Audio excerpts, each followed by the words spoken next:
Excel·lentíssim senyor president, digníssimes autoritats, molt il·lustres senyores i senyors acadèmics, amics.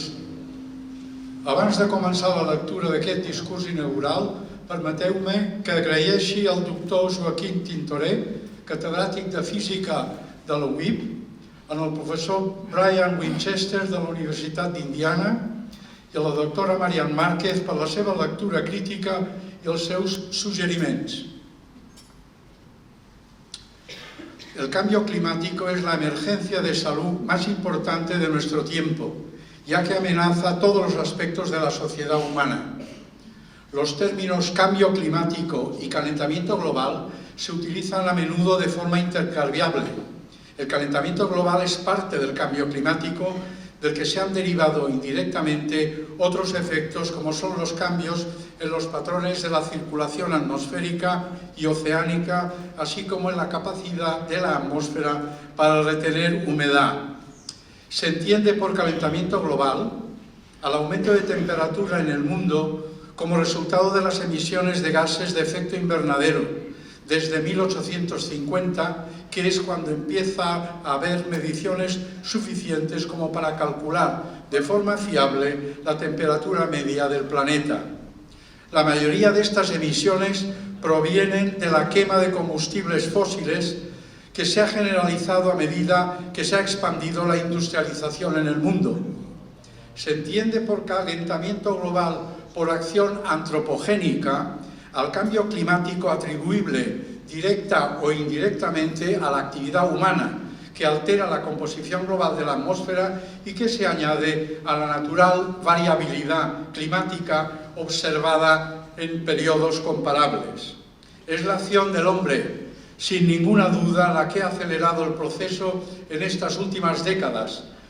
La pérdida de biodiversidad de los ecosistemas terrestres, acuáticos o marinos son el resultado de la interferencia antropogénica, tal como la expansión urbana, deforestación y agricultura. Insistiré enseguida en estos aspectos. La Tierra absorbe más energía del Sol de la que emite al espacio. Esta acumulación energética se debe a lo que denominamos efecto invernadero. Los principales gases con efecto invernadero son el anhídrido carbónico, el metano, el óxido nitroso, el hexafluoruro de azufre y otros. El nombre proviene de lo que sucede en un invernadero. La luz solar pasa a través del techo y sus paredes transparentes, es absorbida por lo que hay dentro del invernadero y luego se reemite como calor. Sin embargo, esta energía térmica tiene longitudes de onda más largas que la luz solar, por lo que no puede escapar a través del techo y las paredes. Por eso, el interior de un invernadero se calienta cuando la luz solar lo alcanza. En la atmósfera, los gases de efecto invernadero actúan de manera un poco diferente, pero el efecto es el mismo. Absorben energía en ciertas longitudes de onda que corresponden a las del calor que emana de la Tierra. Luego, estas moléculas de gas remiten esta energía térmica y aunque una porción de ella se dirige al espacio, gran parte queda atrapada en la atmósfera, contribuyendo al calentamiento global. El gas de efecto invernadero principal es el dióxido de carbono, el anhídrido carbónico, que se produce por la combustión de productos fósiles como el carbón, el gas natural y el petróleo, la madera, así como por la respiración de los seres vivos, y se elimina de la atmósfera mediante diversos procesos, el más importante de los cuales es su incorporación a la biomasa vegetal mediante el fenómeno de la fotosíntesis. El anhídrido carbónico representa aproximadamente el 80% de los gases de efecto invernadero emitidos por las actividades humanas. Aproximadamente la mitad de las emisiones de este gas son retenidas por la vegetación y el océano. El 50% restante acaba en la atmósfera, donde permanece durante siglos.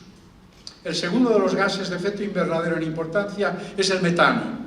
Su efecto es mayor que el de anhídrido carbónico, pues tiene una mayor capacidad de retención de calor, pero su distribución al efecto global es inferior, porque su concentración en la atmósfera es mucho menor y persiste en ella durante menos tiempo, alrededor de una década.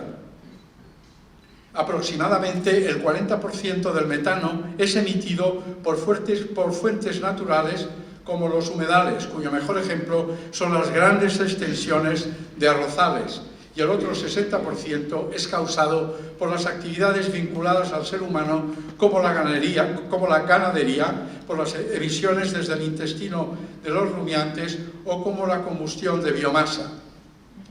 El siguiente gas de efecto invernadero más importante es el óxido nitroso, cuyo origen en un 40% procede de fuentes antropogénicas y que además agota la capa de ozono.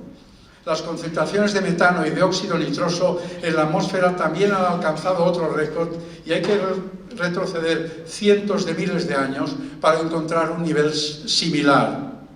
El vapor de agua también es un gas de efecto invernadero y muy importante, y a diferencia de los otros mencionados aquí, cambia de gas a líquido o viceversa dependiendo de la temperatura de la atmósfera. Así, a medida que la atmósfera se calienta, aumenta la concentración de vapor de agua, lo que amplifica el calentamiento. Las emisiones de gases de efecto invernadero provenientes de la quema de combustibles fósiles y otras actividades han calentado el mundo en aproximadamente 1,5 grados Celsius hasta nuestros días.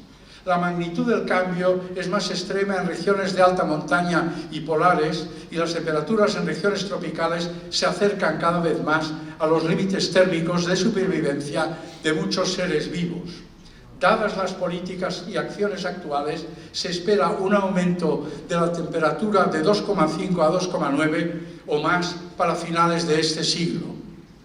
La consecuencia más inmediata del calentamiento ocurrido en los dos últimos siglos ha sido la elevación del nivel del mar, durante el periodo en que ésta ha sido objeto de registro directo debido a la dilatación del agua por el calor y por la aportación de la fusión de los hielos terrestres que el aumento de temperatura comporta. Un estudio reciente realizado en Groenlandia, publicado en la revista Nature, ha estimado que cada hora se funden alrededor de 30 millones de toneladas de hielo, lo que equivale a unos 200 kilómetros cuadrados de hielo, desde hace décadas, y que este proceso se está acelerando. Según el informe difundido el mes pasado por el Servicio de Cambio Climático de Copernicus, el 2023 ha sido el año más caluroso registrado por los humanos en la Tierra. Es muy importante tener en cuenta que este año no es una excepción, sino que forma parte de una tendencia de cambio climático en la que está incurso el planeta. Los últimos 9 años son los más cálidos registrados en la historia y hay una serie de razones para que el 2023 haya superado el anterior registro. La primera y ya reiterada causa de este aumento sigue siendo la emisión de gases de efecto invernadero producidos por la actividad humana, si bien hay otras causas naturales de menor importancia, como el fenómeno meteorológico del Niño, un patrón natural que aumenta las temperaturas de la superficie del agua en las áreas tropicales del Océano Pacífico, que acaba teniendo efectos en el clima global. Este fenómeno arrancó el junio pasado y se espera que continúe hasta al menos la primavera de este año, del 2024, con lo que podría ser otro año de récord. Hay también otras razones naturales del calentamiento de menor impacto, como son los ciclos solares o la acción de los volcanes.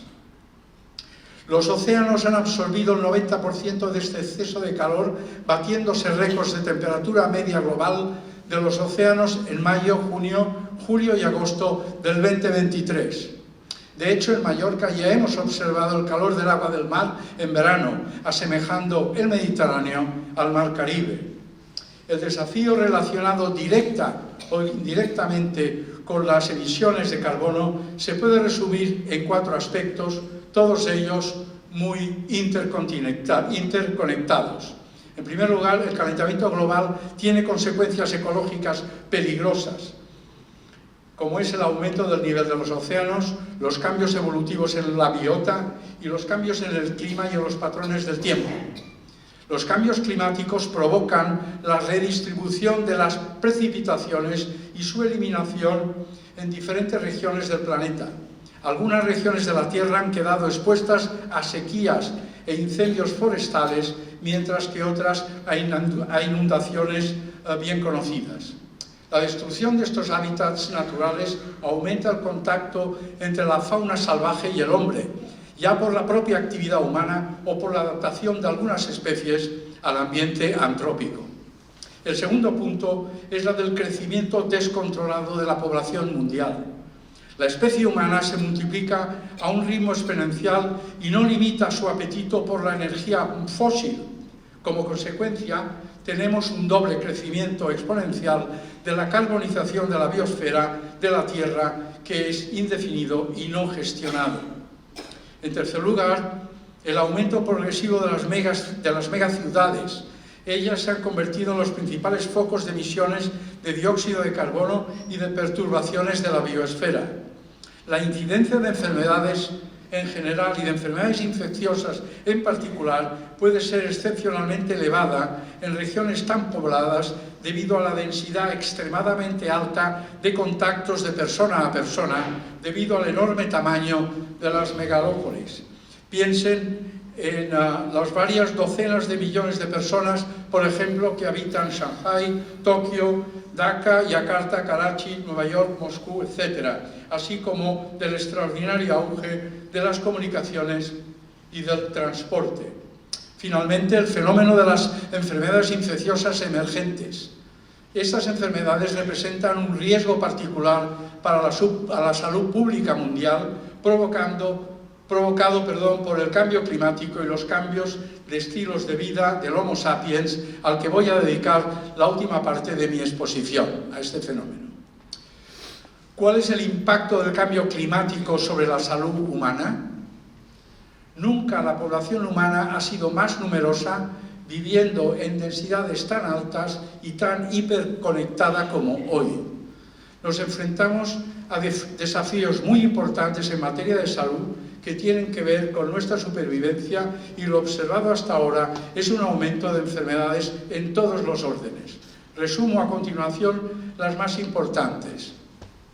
Mortalidad relacionada directamente con el calor. Los seres humanos regulan la temperatura a través de mecanismos como son la dilatación vascular y la sudoración para mantener una temperatura interna central aproximadamente de 37 grados centígrados. La actividad metabólica genera una carga de calor interna que, junto con el calor exógeno del ambiente, contribuye a la carga total de calor que debe ser gestionada. Con cargas de calor externo tan intensas, la capacidad termorreguladora del cuerpo humano puede verse superada, lo que da lugar a un espectro de enfermedades relacionadas con el calor, desde situaciones no mortales como agotamiento, síncope, edema, calambres por el calor, hasta golpes de calor mortales que resultan de un aumento en la temperatura corporal por encima del umbral tolerable. El cambio climático está provocando un aumento global de las temperaturas medias y aumentando la frecuencia, duración e intensidad de los fenómenos de calor extremos, lo que resulta en niveles sin precedentes de exposición humana al calor. En los últimos 20 años ha habido un aumento del 55% de la mortalidad relacionada con el calor entre las personas mayores de 65 años y más de un tercio de todas las muertes mundiales relacionadas con el calor en la estación cálida son atribuibles al cambio climático. En España, el pasado verano, ha sido el tercero con mayor mortalidad atribuible al calor excesivo, con 2.100 fallecimientos. ¿Cuál es la afectación por sistema y por órganos? Las mujeres se verán más afectadas por el cambio climático que los hombres. Los impactos diferenciales incluyen una mayor morbilidad y mortalidad relacionadas con el calor y un mayor impacto en la salud mental. La mujer embarazada será particularmente vulnerable al parto prematuro, al retraso en el crecimiento fetal y a la hipertensión.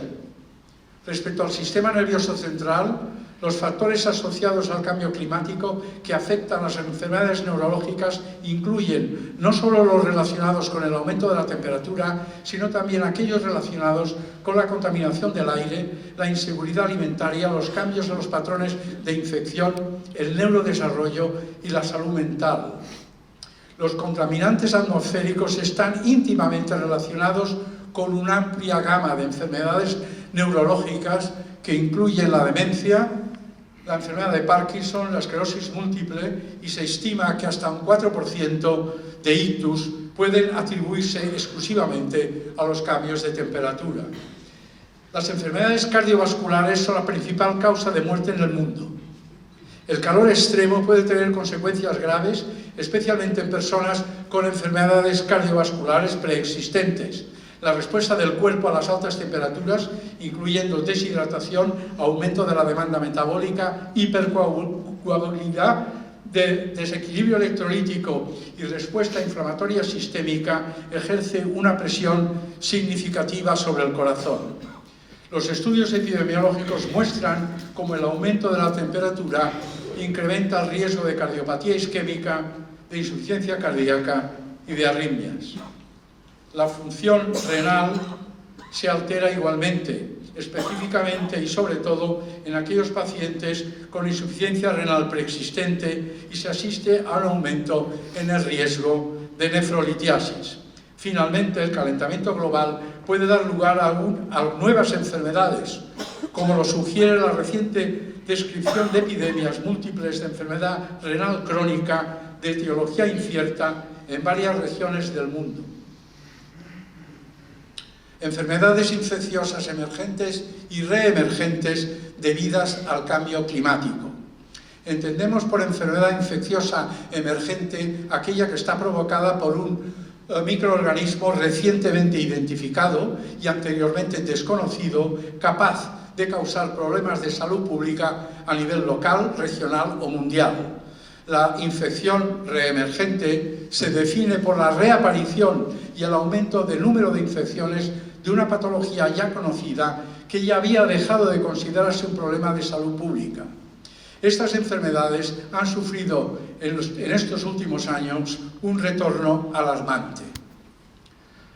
El cambio climático facilita la capacidad de transmisión de patógenos de animales a la especie humana, de zoonosis, y genera las presiones ecológicas y evolutivas que conducen a cambios genéticos en los patógenos que afectan, mejorándola, a su capacidad de transmisión. El virus causante de la COVID-19 es el tercer ejemplo de transmisión de un coronavirus animal a humanos en estas dos últimas décadas, en lo que va de siglo. Expongo a continuación las infecciones que por el calentamiento global se espera que incrementen considerablemente su presencia y su incidencia en el futuro. El repaso es sucinto y prestando especial atención a aquellas que suponen un mayor riesgo en Europa y específicamente en nuestro país. Tuberculosis. El aumento en su transmisión se explica en parte por el hacinamiento y por el impacto sobre la nutrición causados por fenómenos climáticos extremos, altas temperaturas y reducción de la superficie de tierra cultivable. En los países con una alta carga de tuberculosis, como la India, la desnutrición es el mayor factor de riesgo de tuberculosis, por lo que es donde más se espera un aumento de su incidencia. Datos recientes han puesto en evidencia la relación entre el calentamiento global y el aumento de resistencia a los antibióticos.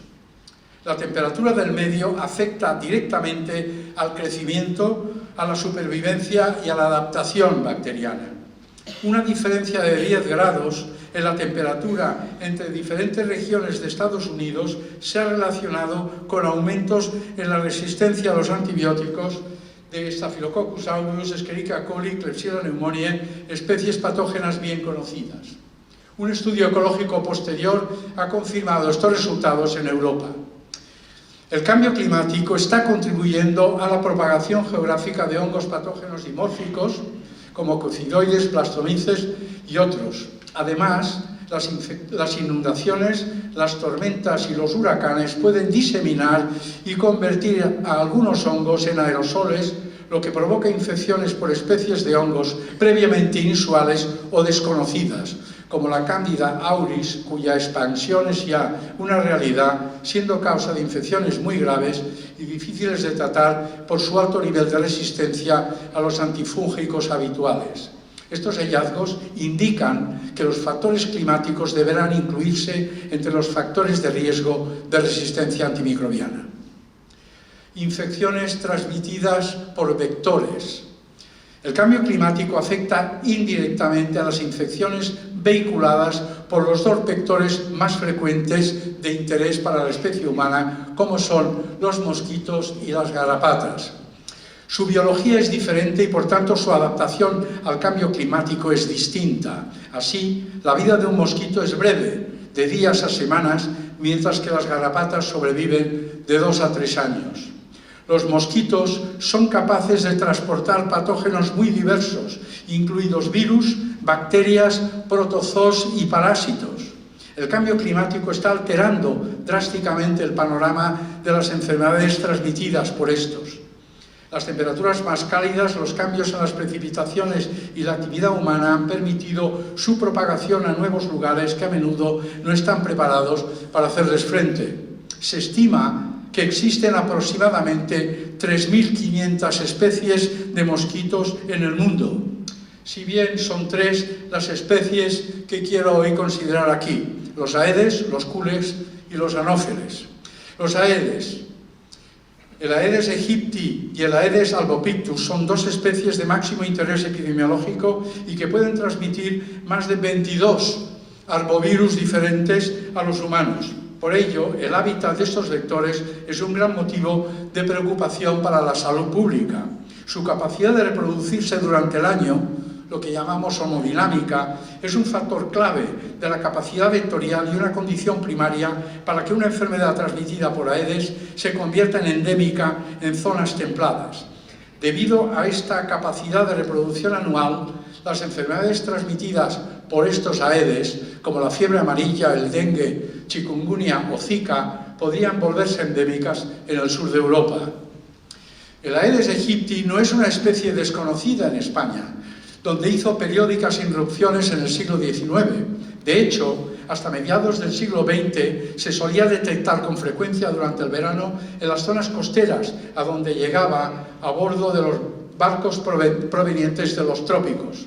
Así, fue esta especie la responsable de las graves epidemias de fiebre amarilla que sufrieron hace más de un siglo ciudades como Barcelona, que sufrió 2 grandes epidemias, en 1821 y en 1870, que causaron en conjunto casi 10.000 muertes. En el año 22, hace 2 años, en Canarias se han detectado de nuevo larvas y ejemplares adultos de Aedes aegypti. De mayor interés para nosotros es el Aedes albopictus, el mosquito tigre, vector primario de enfermedades como fiebre amarilla, dengue, virus del Nilo Occidental, la encefalitis de San Luis, la encefalitis japonesa y el chikungunya. El mosquito tigre es un vector moderadamente competente para estos patógenos, mucho más ecológicamente flexible y puede encontrarse en hábitats suburbanos, rurales, residenciales y ciertamente agrícolas. En España está presente y en expansión, principalmente en toda la costa del Mediterráneo, en Andalucía y algunas zonas del interior que incluyen Aragón, el País Vasco, Madrid y Extremadura.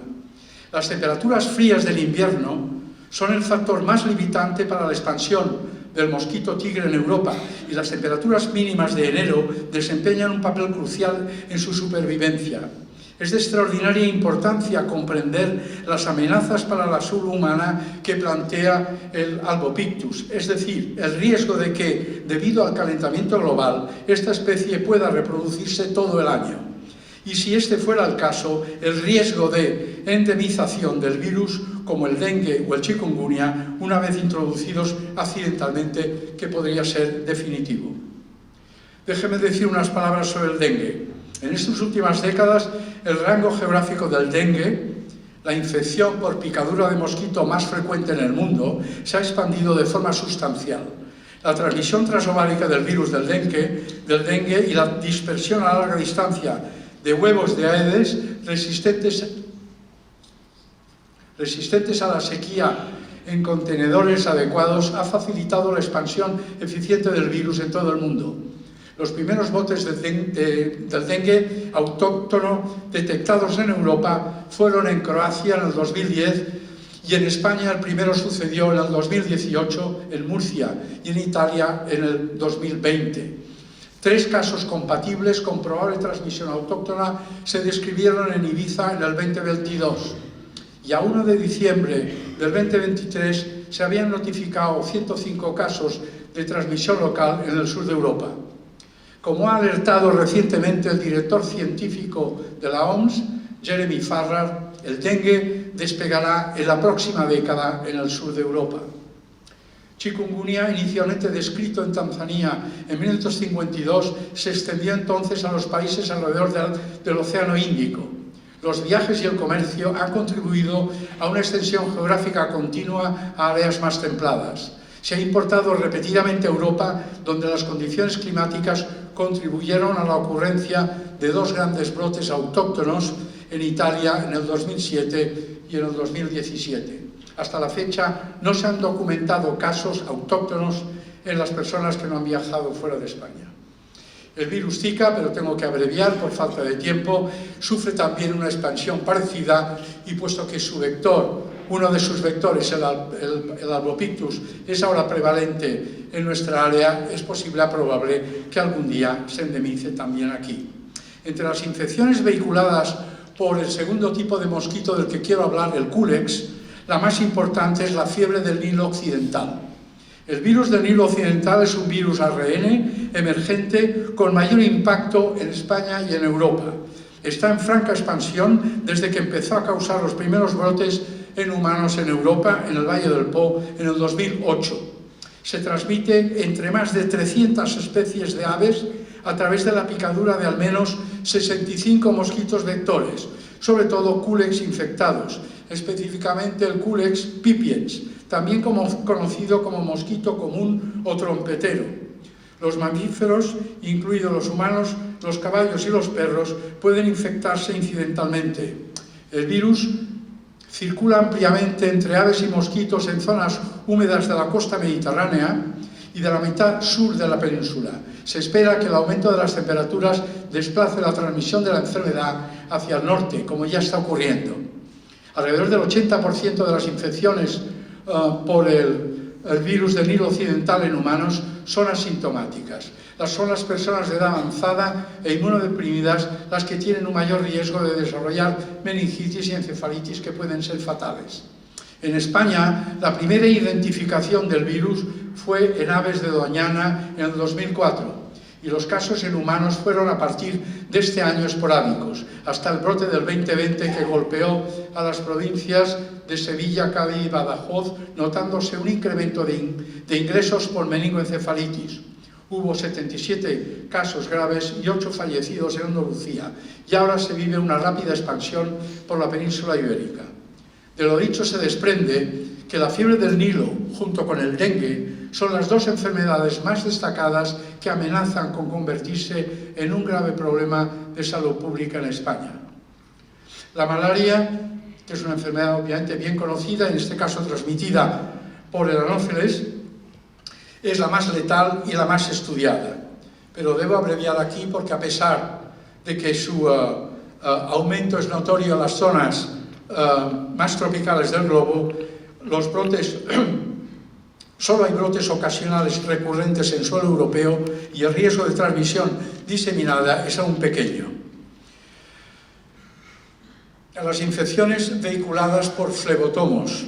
Los flebotomos son dípteros que, a diferencia de los mosquitos, tienen un vuelo silencioso, son activos frente a las primeras horas de la noche, momento que suelen aprovechar para picar tanto en el interior como en el exterior de las casas. Están presentes en todo el Mediterráneo. Son transmisores del flebovirus y de la leishmania. En España, la presencia casi generalizada de Phlebotomus perniciosus, en los que se ha detectado varias especies de flebovirus, hace muy probable que aparezcan de manera regular infecciones en humanos en nuestro país. La mayoría de infecciones son debidas a la especie toscana, cursan con un cuadro pseudogrupal autolimitado durante el verano-otoño en los países mediterráneos, pero pueden ocasionar meningoencefalitis graves. Su incidencia real es desconocida porque no se busca de manera sistemática y porque su diagnóstico microbiológico no está al alcance de la mayoría de hospitales. En cualquier caso, parecen ser virus muy presentes en algunas zonas de la costa mediterránea y algunos estudios apuntan que en ellas hasta el 15 al 25% de las personas han estado en contacto con ellos. Es previsible que el aumento generalizado de las temperaturas que está experimentando el planeta, junto con los cambios en el uso del suelo y el desarrollo urbanístico en España, favorecerán que los flebótomos vayan colonizando regiones más septentrionales y también zonas con mayor altitud. Finalmente, quiero citar, aunque sea de pasada, las enfermedades transmitidas por garrapatas. Hay dos importantes a destacar. La primera es la fiebre hemorrágica de Crimea y Congo, una enfermedad emergente en España. Está causada por el nairovirus, que causa graves brotes de fiebre hemorrágica viral, frecuentemente letal. El ganado es susceptible al virus y los humanos se infectan por picadura de una garrapata portadora al entrar en contacto con la sangre o tejido de animales infectados. Por esta razón, la mayoría de los casos en humanos han involucrado a trabajadores de mataderos y veterinarios. En España los primeros casos humanos se diagnosticaron en 2016 y desde entonces hasta el año pasado se han notificado 11 casos, todos confirmados y no importados.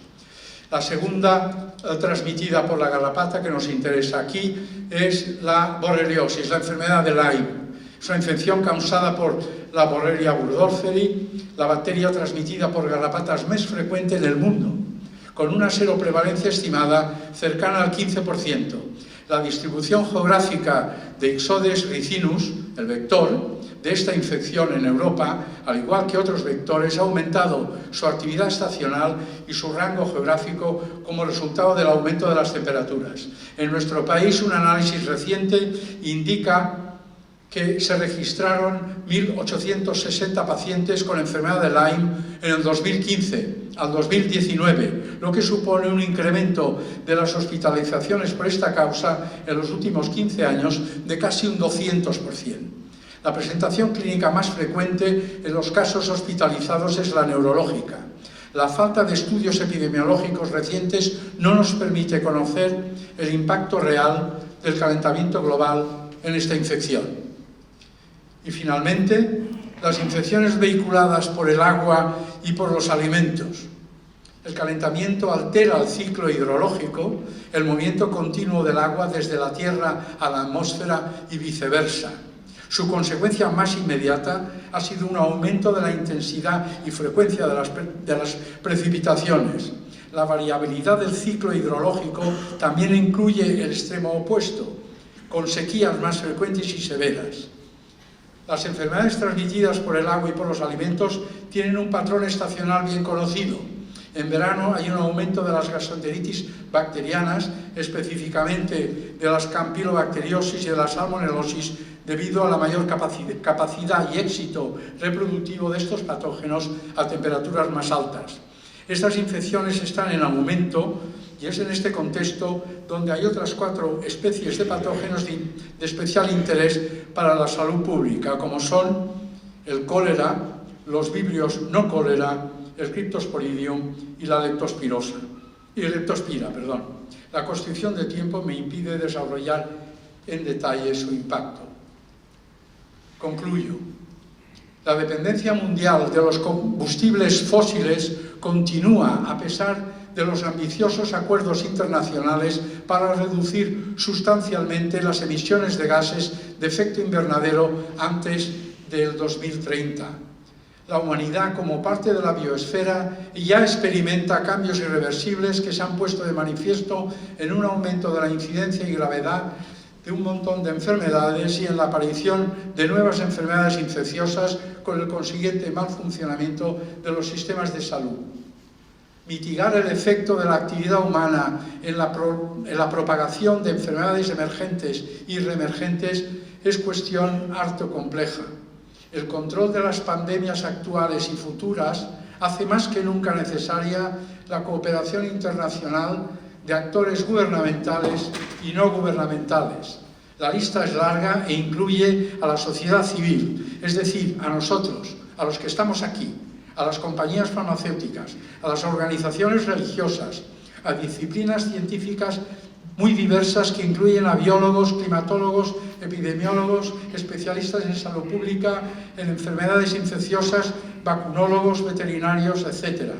Las medidas específicas que se deben tomar variarán según la enfermedad, el ciclo de vida de los patógenos y el nivel de riesgo, así como el reconocimiento de nuevos patógenos, e incluyen una combinación de estrategias nuevas y mejoradas de gestión del uso de la tierra, de los sistemas de alerta temprana sobre el clima, un mayor acceso a medidas de prevención que incluyan el control biológico de mosquitos, las medidas de protección personal, insecticidas, vacunas y otros. Todo ello requerirá un aumento proporcional en la financiación y en la contratación y capacitación de personal calificado. Además, los profesionales de la salud deberán prepararse para enfrentarse a infecciones que tal vez no hayan visto nunca, haciendo patente la necesidad de la educación médica continuada. Hace escasamente un mes se celebró la Cumbre del Clima en Dubái, el COP28, que cerró un acuerdo histórico, doloroso para algunos e insuficiente para otros, con un texto que llama a las naciones a dejar atrás los combustibles fósiles y transitar hacia alternativas más limpias a fin de alcanzar el cero neto de emisiones en el 2050. Las proyecciones de la Agencia Internacional de Energía dicen que estamos cerca del máximo, el momento de mayor consumo de la historia, pero que todavía no lo hemos superado. Estamos, dicen, en el camino de ver el pico de todos los combustibles fósiles antes del 30. De cumplirse, eso dejaría un plazo de 2 décadas para llevar la curva hacia abajo. Abordar la sobreexplotación de nuestro planeta implica cuestionar el crecimiento sin fin y el consumo excesivo. Necesitamos cambiar radicalmente nuestra forma de vivir, desplazándonos de otra manera, consumiendo de otra manera, adaptándonos a una vida con menos gasto de energía, que sea sostenible. Y esta es nuestra responsabilidad como individuos. No se trata de que otros cambien su forma de vivir, de consumir y de viajar. La justicia climática y la distribución equitativa de costos y beneficios deben ser centrales, al igual que la estabilización y reducción gradual de la población humana. Finalmente, como científicos, se nos pide que digamos al público la verdad sobre las crisis a las que nos enfrentamos en términos simples y directos. La verdad es que estamos muy impresionados por la ferocidad de los fenómenos meteorológicos extremos del 2023. Las condiciones se van a volver potencialmente inmanejables para grandes regiones del mundo con el calentamiento de 2,6 esperado a lo largo del siglo, incluso si los compromisos nacionales de reducción de emisiones se cumplen. Los eventos meteorológicos extremos del 23 subrayan la urgencia de frenar el uso de combustibles fósiles y evitar cualquier aumento adicional en el calentamiento global. El momento de actuar es ahora, he dicho.